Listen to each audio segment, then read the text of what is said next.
വികസിത ഭാരതത്തിലേക്കുള്ള സുപ്രധാന ചുവടുവയ്പ് ആത്മനിർഭരതയെന്ന് പ്രധാനമന്ത്രി നരേന്ദ്രമോദി. പ്രതിരോധം, സാങ്കേതികവിദ്യ, കൃഷി അടക്കമുള്ള എല്ലാ മേഖലകളിലും സ്വാശ്രയത്വം കൈവരിക്കണമെന്ന് പ്രധാനമന്ത്രി സ്വാതന്ത്ര്യദിന പ്രസംഗത്തിൽ ആഹ്വാനം ചെയ്തു.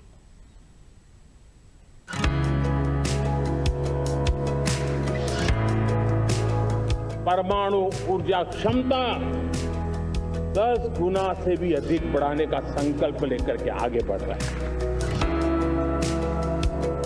പ്രതിരോധ മേഖല മുതൽ സെമി കണ്ടക്ടറുകളുടെ നിർമ്മാണം വരെ, ശുദ്ധോർജ്ജം മുതൽ കൃഷി വരെ, ഡിജിറ്റൽ മേധാവിത്വം മുതൽ യുവജന ശാക്തീകരണം വരെ 2047 വികസിത ഭാരതം എന്ന ലക്ഷ്യത്തിലേക്ക് എത്താൻ സർവതല സ്പർശിയായ സ്വയം പര്യാപ്തതയാണ് രാജ്യത്തിന് വേണ്ടതെന്ന് പ്രധാനമന്ത്രി നരേന്ദ്രമോദി സ്വാതന്ത്ര്യദിന സന്ദേശത്തിൽ പറഞ്ഞു.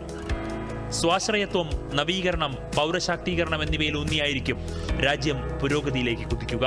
ഇന്ത്യയുടെ ശക്തി ജനങ്ങളിലും സ്വാശ്രയത്വത്തിനായുള്ള പ്രതിബദ്ധതയിലുമാണെന്ന് അദ്ദേഹം ഓർമ്മിപ്പിച്ചു. രാഷ്ട്രനിർമ്മാണത്തിന് ഓരോ ഇന്ത്യക്കാരനും ആത്മാർത്ഥമായി പരിശ്രമിക്കണമെന്ന് നരേന്ദ്രമോദി പറഞ്ഞു. आत्मसम्मान की सबसे बड़ी कसौटी आज भी उसकी आत्मनिर्भरता है. और मेरे प्यारे देशवासियों, विकसित भारत का आधार भी है ആത്മനിർഭർ ഭാരത്. 2047 ആകുമ്പോഴേക്കും ഇന്ത്യയുടെ ആണവോർജ്ജോൽപാദന ശേഷി 10 ഇരട്ടിയായി വർദ്ധിപ്പിക്കാനുള്ള പദ്ധതികളും പ്രധാനമന്ത്രി പ്രഖ്യാപിച്ചു.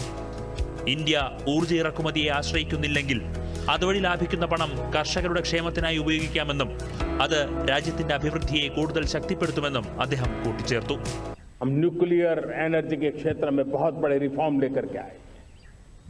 अब हमने प्राइवेट सेक्टर के लिए भी परमाणु ऊर्जा को उसके द्वार खोल दिए हैं. हम शक्ति को जोड़ना चाहते.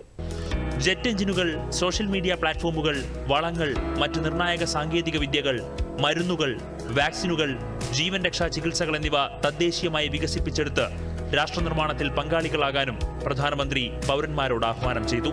News desk, Doordarshan.